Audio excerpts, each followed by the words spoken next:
The first well.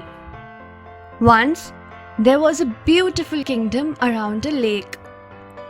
In summer days, there was no rain and the lake dried up. People grew anxious and went to the king. The king decided to go in search of water. After several days, he reached the ice-cold mountain. There, he saw an old woman. The king told her about the dried lake in his kingdom. The old woman gave him a big piece of icicle and said, "With this, your kingdom will always have water."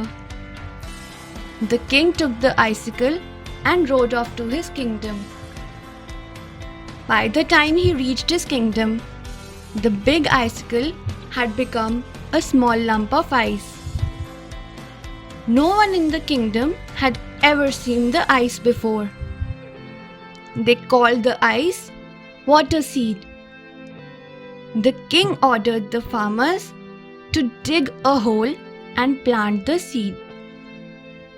When the seed was placed in the hole, it melted and vanished.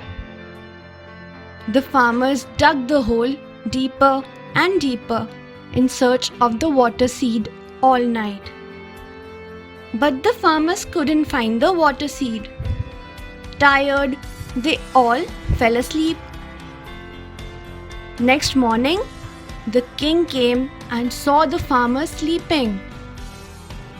He peeped into the hole and shouted with joy, "The seed has sprouted!" There was water in the hole.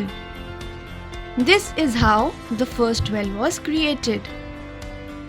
Moral of the story: hard work pays off.